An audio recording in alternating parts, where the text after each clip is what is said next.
Bonjour Céline Malaisé. Bonjour. Salut Pablo. Salut, salut. Merci Céline d'avoir accepté notre invitation. Céline, tu es communiste élue au Conseil régional d'Île-de-France. Tu es même la présidente du groupe du Front de gauche au Conseil régional. Ce week-end, les militants communistes étaient appelés à voter pour définir la stratégie aux élections régionales en Île-de-France. Il y avait trois options. L'autonomie, qui a recueilli environ 32%, le soutien à la candidature d'Audrey Pulvar, qui a recueilli environ 5%, et enfin le soutien à la candidature de Clémentine Autain, qui a recueilli 58%. Vous allez donc faire campagne avec Clémentine Autain.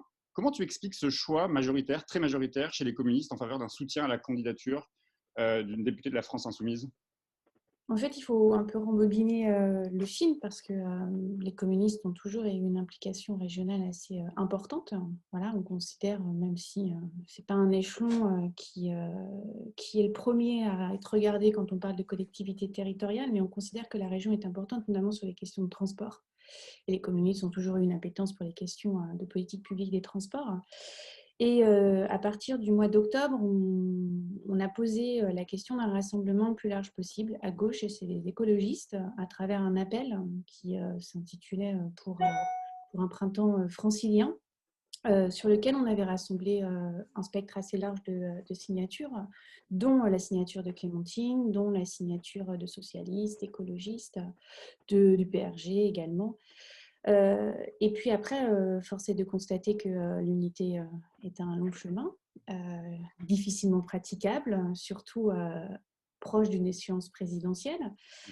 Donc on a dû faire un choix. On a dû faire un choix et Clémentine a été désignée candidate par la France Insoumise avec la volonté de rassembler, et elle avait posé d'ailleurs comme une de ses conditions de rassembler en premier chef avec les communistes. Donc voilà, dans la situation, on a discuté avec tout le monde. Il y a des discussions qui ont été plus ou moins longues, plus ou moins abouties. L'objectif était de faire un trait d'union. Ce trait d'union n'a pas été possible. Voilà, il n'est pas possible semblerait-il, pour le premier tour. Alors après, tout Ouais. peut rebondir. On va y Voilà. revenir. Et puis, les communistes, en connaissance de situation politique, de réalité politique, ont fait ce choix-là. C'est 5000 communistes qui ont participé à la consultation, donc ce qui n'est pas rien en Île-de-France. Alors, c'est un choix qui est quand même assez partagé, même s'il y a bien évidemment une option majoritaire. Et l'objectif maintenant, c'est de construire cette co-campagne avec Clémentine. Et puis, c'est un choix aussi sur lequel on s'est plus rassemblé sur avoir une chef de file, voilà, parce qu'on a quand même voté sur deux choses. Voilà, donc Juste, maintenant, tout est... Céline, Oui. oui, tout est ouvert, mais enfin, tout est encore à faire, j'imagine. Juste, tu disais que un des objectifs depuis l'automne dernier, c'était le rassemblement en Île-de-France. Pourtant, ça, c'est un peu contradictoire quand même avec la ligne de la direction du PC depuis le dernier congrès, qui parle plutôt d'un retour à une certaine identité communiste, qui plaidait, j'ai l'impression, plus vers une autonomie que vers une alliance avec d'autres partis, comme là c'est le cas avec la France Insoumise. L'objectif qui est commun à tous les communistes, c'est de tourner la page de la droite et de tourner la page Pécresse parce que nous avons des communes. Il y a 1,1 million de franciliens qui vivent dans une commune à direction communiste ou apparentée. Nous sommes aussi à la tête d'un département et nous savons pertinemment que tout ce qu'a fait la droite depuis 5 ans a dégradé la vie des franciliens. Donc ça, si on part de ça, après, il y a des orientations stratégiques pour le Congrès qui ont été discutées en 2018, qui continuent à s'appliquer bien évidemment pour les présidentielles et législatives.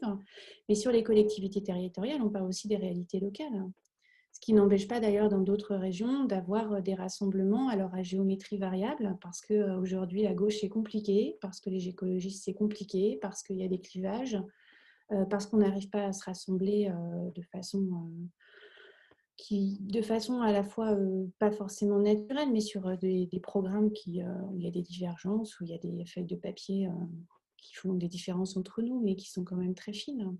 Voilà, donc moi je vois rien de contradictoire. Moi, j'ai toujours bataillé de toute façon pour que... moi, ça fait 5 ans, de toute façon, que je tiens la tranchée face à Pécresse. Donc, moi, j'ai un objectif politique. c'est qu'en juin 2021, elles prennent ses affaires et puis elles repartent dans ces pénales. Alors, justement, Céline, tu l'as dit, l'unité est un long combat, un long chemin. Il y a en Île-de-France, pour l'Île-de-France en tout cas, 3 têtes de liste qui se dégagent pour l'instant, en tout cas à gauche. Celle de Julien Bayou pour Europe Écologie Les Verts, celle d'Audrey Pulvar pour le Parti Socialiste et d'autres. Comment vous allez vous distinguer à gauche? Avec Clémentine, on va construire déjà. On va se distinguer parce que on est souvent dans des mesures de rupture. Voilà. Moi, ce qu'on va apporter les communistes, c'est notre expérience d'opposition, qui est une expérience conséquente. Clémentine a d'ailleurs pu, pendant 2 ans, voir le rouleau compresseur qui était la droite régionale et la manière dont les politiques publiques régionales ont été détruites. Et puis, on va aussi apporter des propositions qui sont des propositions à même de changer immédiatement la vie des Franciliens, de répondre aux urgences. Par exemple, dans la valise, on va mettre… Justement, les urgences, les priorités que vous allez mettre au cœur de la campagne, ça va être quoi? Alors, les communistes, nous, on a 10 priorités programmatiques. Dans nos priorités programmatiques, bien évidemment, on a les questions de transport et notamment… Vous êtes sur la gratuité, comme Audrey Pulvar l'a annoncé? Alors, on a toujours été pour la gratuité des transports. Je pense qu'on est la première force politique à l'avoir posée dans le paysage. Donc, nous, si c'est repris par d'autres, on trouve ça plutôt bien. On y réfléchit pour y avancer progressivement. Par exemple, là, on met dans le débat qu'il faut que la gratuité des transports soit pour les moins de 25 ans, donc dans toute l'Île-de-France, pour l'ensemble des bénéficiaires des minima sociaux. Voilà, parce que c'est aussi une mesure sociale, voilà, nous semble-t-il. On a aussi des leviers de financement pour la gratuité. Mais sur les transports, il y a un autre enjeu qui est un enjeu immédiat, qui est de mettre fin à l'ouverture des lignes à la concurrence. Ouais. Et ça, c'est vraiment un enjeu du mandat qui vient. Voilà, Pécresse a décidé d'accélérer les choses. Elle l'a posé dans le décor avant les élections régionales. Et on va essayer de construire une alternative à cette proposition-là. Une alternative qui fait en sorte que l'ensemble du réseau, que ce soit bus, métro, reste dans le giron public. Et ça, tu penses que ça peut être un point de divergence avec Julien Bayou ou avec Audrey Pulvar? Je pense que ce n'est pas un point de divergence parce qu'on le porte dans le débat régional, dans le débat IDFM Mobilité déjà, sauf que c'est la manière de mettre les priorités. Voilà, c'est la manière de mettre les priorités. Nous, on considère qu'il ne faut pas que l'Île-de-France soit conçue simplement comme une région qui soit dans l'attractivité et dans la compétition mondiale avec d'autres régions, mais qu'elle soit au service des Franciliens. Et on va vraiment insister sur ça. Voilà. Il faut que ce soit une région où on puisse vivre. Voilà. La campagne, elle va a priori durer jusqu'en juin, ça devrait être le moment où il va y avoir des élections, mais on n'est pas sûr, ça peut être repoussé à 2023 ou 2024. Comment? Ça ferait une très longue campagne quand même, là, 2023-2024. Ça serait une très longue campagne, mais bon, c'est toujours possible. Et justement, quand même sur ce point, ouais. Céline, comment vous réagiriez si les élections devaient être à nouveau reportées, voire reportées après les élections présidentielles? Quelle mobilisation vous engageriez? La vraie difficulté, en réalité, c'est que c'est une campagne incertaine. On n'a pas de date. Voilà. Il faut voir, en réalité, si la crise sanitaire va nous permettre de faire campagne. Parce que je pense que c'est ça, le vrai problème, c'est si jamais on ne peut pas mener de campagne, c'est la prime à la sortante, qui va être réélue de manière extrêmement facile parce qu'il y a une chape de plomb médiatique pour les autres candidatures. Et puis, il faut voir si on peut mener campagne, si ça se fait de manière la plus démocratique possible. Pour l'instant, on n'est pas sûr de ce qu'on va faire demain. Donc, vous voyez, c'est quand même extrêmement compliqué de voir. On ne sait même pas comment on va faire notre lancement de campagne. Voilà, on en est là. Donc, après, Non, mais justement, concernant cette campagne, Jean-Luc Mélenchon, dans la perspective 2022, avait proposé une sorte à ses concurrents de gauche, une sorte de pacte de non-agression. Est-ce que vous pourriez faire pareil pour l'Île-de-France, ou ça va être une campagne où vous allez taper sur vos concurrents que sont aussi Europe Écologie Les Verts et le Parti Socialiste? Nous, on a un adversaire, enfin deux, ceux de droite, donc les candidats de droite, Pécresse et la droite régionale, la droite macroniste et le Rassemblement national. Après, à gauche, l'objectif est de ratisser chacun dans un couloir le plus large possible pour finalement élargir le spectre des voix qu'on peut ramener. Moi qui ai été désignée hier, j'ai eu les félicitations des socialistes et des écologistes. Donc, vous voyez, l'objectif, c'est quand même de le faire de manière la plus intelligente possible et de se rassembler. Donc, Voilà. en gros, oui, au second tour, il est clair, Clémentine Autain l'a dit très clairement, ce qui n'est pas forcément d'ailleurs le cas des autres concurrents à gauche. Vous appelez à un ralliement, pas un ralliement, mais en tout cas un rassemblement au second tour en faveur de celui qui sera arrivé en tête.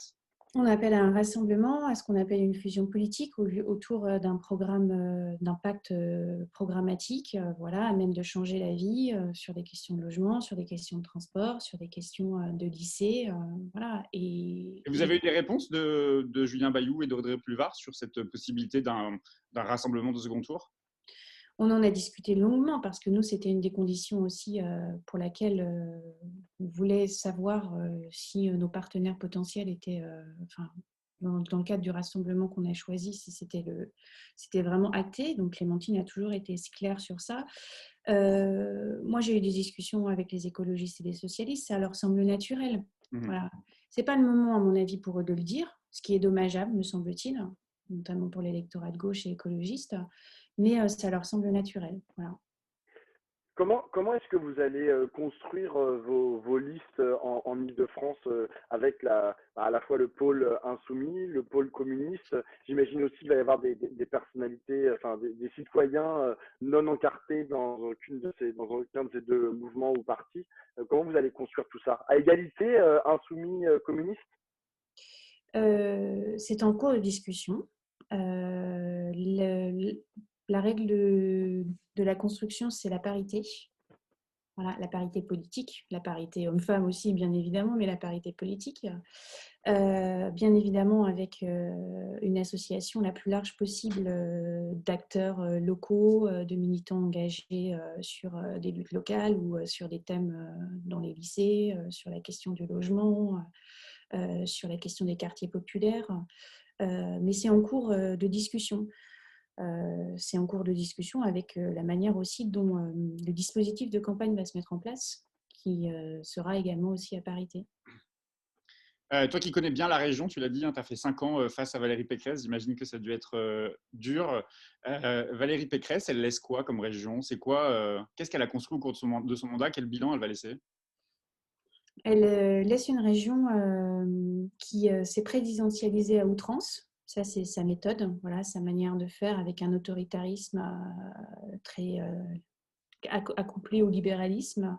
Et puis, elle laisse une région finalement où les politiques publiques se sont rabougries considérablement, où les mécanismes de solidarité qui avaient été patiemment tissés les années précédentes, enfin les mandats précédents, ont été complètement dynamités.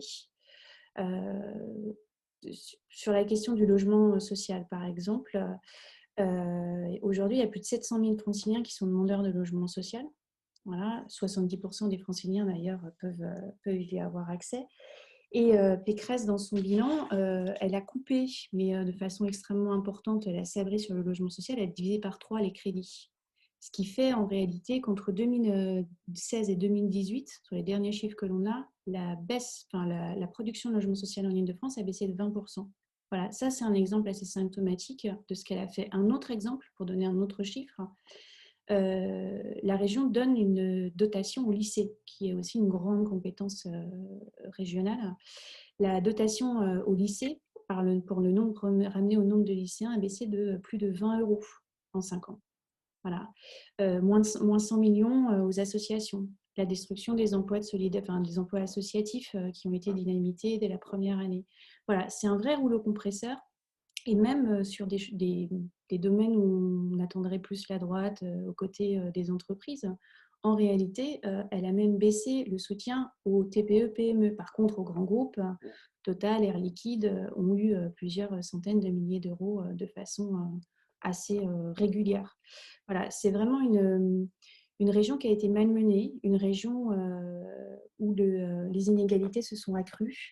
Les quartiers politiques de la ville, par exemple, où il y a 1 habitant sur 10 qui vit, la division des crédits régionaux a été par 4, voilà, en 5 ans. Donc, il y a beaucoup de choses à réparer. Et puis, il y a aussi des politiques de solidarité à reconstruire en fonction aussi des urgences et de la crise, hein, qui va s'abattre sur les Franciliens et qui va être extrêmement importante. Donc, c'est un mandat ce qui va s'ouvrir, c'est un mandat qui est un mandat extrêmement important parce que la région, il y a 50% à peu près de la vie quotidienne des Franciliens qui dépend de la politique qui est menée à la tête de la région, mine de rien. On a une dernière question, Céline. Donc, vous allez faire équipe avec Clémentine Autain. C'est une élue membre de la France insoumise. Est-ce que le résultat de ce week-end donne un peu le ton chez les militants communistes et ne traduit pas dès aujourd'hui finalement leur volonté de faire cause commune derrière un candidat insoumis, Jean-Luc Mélenchon pour ne pas le nommer, pour 2022?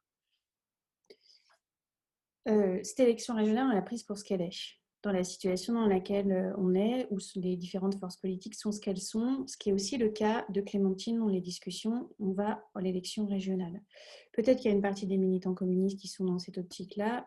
L'immense majorité des communistes franciliens sont plutôt dans l'objectif de mener cette campagne régionale avec les départementales, hein, par ailleurs, parce qu'on a quand même ça aussi dans les bagages en même temps.